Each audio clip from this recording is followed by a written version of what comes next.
The sound of designer heels clicking against the marble floor echoed through the high-end boutique. Every movement was deliberate, every glance filled with quiet judgment. She had the look of someone who never had to check a price tag, someone who saw the world as a place built to serve her. Draped in a luxurious fur coat, clutching a handbag worth more than some people's rent, she radiated wealth and confidence. And why wouldn't she? Life had always been effortless VIP treatment, first-class everything, and an unshakable belief that money meant superiority. But today was different. Today, she was stepping into unfamiliar territory, an upscale department store, but one that still allowed, as she would call them, regular people. The kind of place where customers weren't offered champagne the moment they walked in. She wrinkled her nose at the sight of clearance signs and everyday shoppers rifling through racks. If she had a choice, she wouldn't be here at all. But she needed a last-minute gift, and her assistant had failed to arrange a private shopping session. Then she saw her. The cashier. A woman with tired eyes, a plain uniform, and an air of quiet exhaustion. She was ringing up customers with a polite but distant smile, her posture slightly hunched as if carrying an invisible weight. Something about her seemed vaguely familiar, but the rich woman didn't dwell on it. Instead, her lips curled into a smirk. When it was finally her turn at the register, she barely acknowledged the cashier's greeting. Instead, she let out a soft, amused laugh as she took in the woman's appearance, simple, unremarkable, the kind of person who faded into the background. "Oh, how the mighty have fallen," she mused under her breath, just loud enough to be heard. The cashier froze for a split second before resuming the transaction, her expression unreadable. "Excuse me?" "You heard me," the wealthy woman said, tilting her head as if studying a rare, unfortunate specimen. "I never thought I'd see you working a cash register. Life really does have a sense of humor, doesn't it?" There was a long pause. The cashier held her gaze, and for the first time, something flickered in her tired eyes. Not sadness, not embarrassment, something else. Something unsettling. Then, with a small, knowing smile, she simply said, "You really don't remember, do you?" The rich woman's confidence faltered for the briefest moment. She had the strangest feeling that she was standing at the edge of a revelation, one that she wasn't ready for. And in that moment, she had no idea that the truth she was about to learn would shake her entire world. The rich woman blinked, her perfectly sculpted brows knitting together in irritation. This wasn't how people usually responded to her. She was used to either admiration or envy, never this quiet, unnerving confidence from someone beneath her. She tilted her head, as if trying to place the cashier's face, but nothing came to mind. Just another forgettable person in a long line of people who had never mattered to her. "I'm sorry," she said, though there was no apology in her tone, only condescension. "Do you think I should remember you?" The cashier's fingers hovered over the register buttons, her expression unreadable. "I think," she said slowly, "you'd be surprised at what you've forgotten." Something in the way she said it sent a chill up the rich woman's spine, but she quickly shook it off. "I don't have time for riddles," she scoffed, pulling a sleek black card from her handbag. "Just ring me up, would you?" The cashier didn't respond right away. Instead, she scanned the items with an almost lazy patience, as if she had all the time in the world. The rich woman drummed her manicured fingers against the counter, her annoyance growing. People like this, slow, unimportant, always trying to prove something. It was almost amusing. Almost. Then, as the final item slid across the scanner, the cashier looked up again. "You still like red roses?" she asked casually. The question made the rich woman's heart stutter. Her grip on her handbag tightened. "What?" she snapped, a little too quickly. The cashier just shrugged. "You always liked red roses," she murmured. "At least, you used to." For the first time in years, the rich woman felt off balance. She opened her mouth, but no words came out. The way the cashier said it, it wasn't a guess. It wasn't a generic observation. It was something personal. Something real. The silence stretched between them, thick and unspoken, before the cashier handed her the receipt. "Have a nice day," she said, her voice perfectly polite. But beneath it, there was something else. Something that sounded almost like amusement. The rich woman snatched the bag and walked out of the store, her heels clicking sharply against the tile. But as she pushed through the glass doors, the cold air hitting her face, she realized something unsettling. She was shaking. She got into the back seat of her car, slamming the door shut. "Drive," she ordered, voice clipped. The driver didn't ask questions, just pulled away from the curb. The bag sat on the seat beside her, forgotten. Instead, her mind was spinning. Who was that woman? She never forgot faces. People were nothing if not easily categorized in her world. Clients, socialites, assistants, waitstaff, all neatly labeled, all forgettable in their own way. But this woman knew her. And not just in passing. She had known about the roses. A memory stirred, but it was hazy, out of reach. She pressed her fingers against her temples. No. She wouldn't let this bother her. It was probably just some desperate attempt at familiarity. Small people always tried to find ways to feel connected to those above them. And yet, that night, she found herself staring at the mirror for longer than usual. Her reflection, flawless as always, looked back at her, but there was something unfamiliar in her own eyes. Doubt. She hardly ever thought about her past. Why would she? It wasn't relevant. The only thing that mattered was the present, the life she had built, the wealth she had accumulated, the power she wielded. But as she lay in bed, staring at the ceiling, her mind kept circling back to that single question. Who was she? And what had she forgotten? The next morning, she did something she hadn't done in years. She pulled out an old photo album, one buried deep in her walk-in closet, covered in dust. She hadn't looked through it in so long that the leather felt foreign in her hands. Flipping through the pages, she scanned the faces, some familiar, some blurred with time. And then she stopped. Her breath caught. There, in the faded corners of a years-old photograph, stood the cashier. But she didn't look tired. She didn't look small or forgettable. She looked like someone she had once known. Someone she had once known. The rich woman slammed the album shut, her pulse pounding. This wasn't possible. But deep down, she knew the truth. She had known that woman. And she had forgotten why. But the woman hadn't forgotten her. And something told her she was about to find out exactly why. The rich woman shut the photo album with a force that sent a puff of dust into the air. Her hands trembled slightly as she held it in her lap, but she refused to acknowledge the feeling creeping up her spine. This was ridiculous. A coincidence. An old face from a past that no longer mattered. And yet, as much as she wanted to push it away, she couldn't ignore the weight settling in her chest. The woman in the photograph wasn't just familiar, she had been important. The question was, why had she forgotten her? Her phone buzzed on the bedside table, snapping her back to the present. A message from an unknown number flashed across the screen. Funny seeing you today. Wonder if you've remembered yet? Her stomach clenched. Someone was playing a game with her. She didn't like games, at least, not the kind she wasn't in control of. Without thinking, she fired back a response.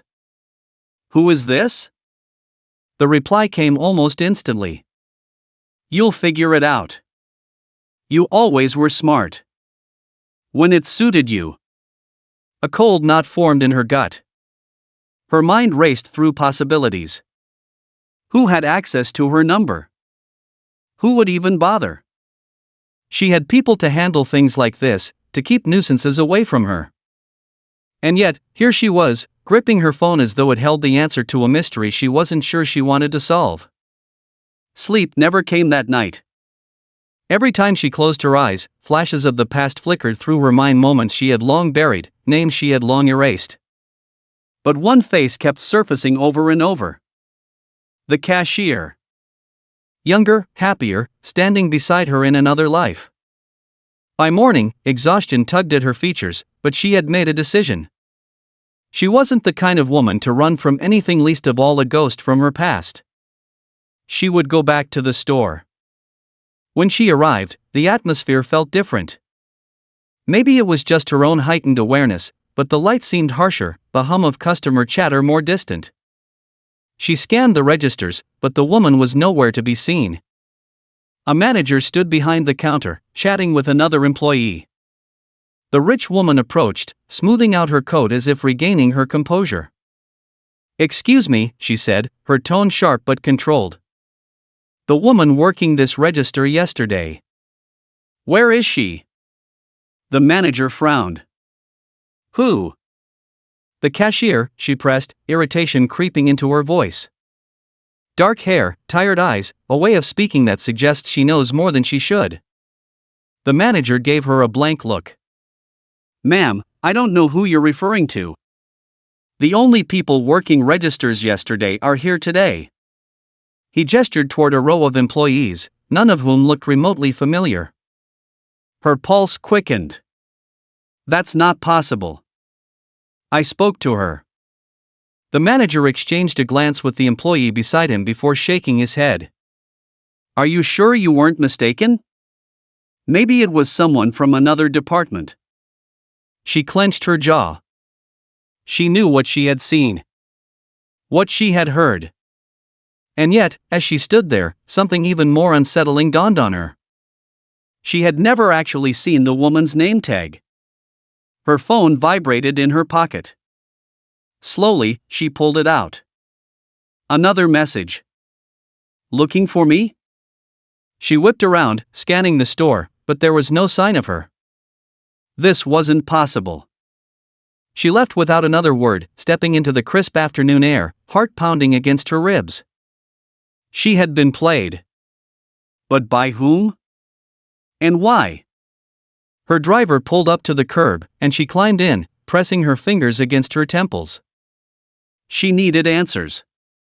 She opened her messages, typing furiously. "Who are you?" The response came almost immediately. "You used to know." A chill ran down her spine. Then another message. "You took something from me. Do you remember now?" Her breath hitched. Something shifted inside her, an old wound threatening to surface. She had spent years burying things, walking away from the past as if it had never happened. She had convinced herself that her rise to wealth had been nothing but strategy, talent, and luck. But now, a tiny, nagging voice in the back of her mind whispered otherwise. She had taken something? No. She didn't steal. She won. That was the difference. Wasn't it? The next message came before she had time to process the last. "I remember everything. And soon so will you." A lump formed in her throat. Because for the first time in years, she wasn't sure she wanted to remember at all. The rich woman sat in the back of her car, gripping her phone so tightly her knuckles turned white. The messages stared back at her, taunting, threatening to pull her into a past she had long since locked away. She wanted to ignore them, dismiss this as the work of some desperate, jealous nobody, but deep down, she knew better. This wasn't random. This was personal. Her fingers hovered over the screen before she finally typed back. "If you have something to say, say it." No response. Not immediately.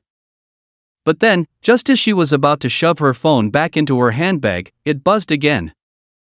"Meet me where it all started." Her heart skipped a beat. She knew exactly where that was. The old CAF. She hadn't set foot there in over a decade. In fact, she had made a conscious effort to forget it even existed. It was the place she had left behind when she walked away from everything from her old life, her old self. Back then, she had told herself she was simply moving forward, chasing a future she deserved. But now, as her driver took her through the city, she couldn't shake the uneasy feeling that maybe she hadn't moved forward at all. Maybe she had just been running. When the car pulled up to the corner, the sight of the CAF sent a strange, unwanted pang through her chest. It was still there, unchanged, frozen in time like a relic from a life that no longer belonged to her. The neon sign flickered weakly in the early evening light, and through the window, she could see a few scattered customers nursing their coffees. And then she saw her. The cashier. Sitting in the corner, waiting. The rich woman took a slow, steadying breath before stepping inside. The moment she crossed the threshold, the scent of coffee and freshly baked bread wrapped around her, familiar yet distant. She walked toward the table with the same confidence she carried everywhere, but this time, there was something brittle underneath. The cashier looked up as she approached. But she wasn't just a cashier, was she? Not really. She was something else. Something more. Sit, the woman said, her voice calm, measured.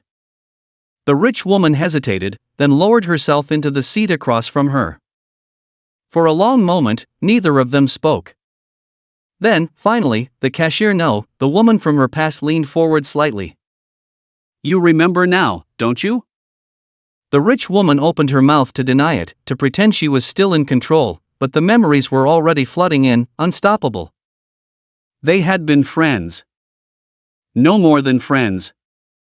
They had been partners. They had built something together, once upon a time. A dream, a future, a business. Back when money was tight and ambition was all they had worked side by side, pushing through endless hours, believing that one day, they would make it. And then, when the opportunity came, when the investors finally showed interest, the rich woman had made a choice. She had cut the other woman out. Signed the papers behind her back. Taken everything they had built together and claimed it as her own. And she had never looked back. The rich woman swallowed hard, gripping the edge of the table as the weight of it all came crashing down. You. Her voice faltered. You disappeared.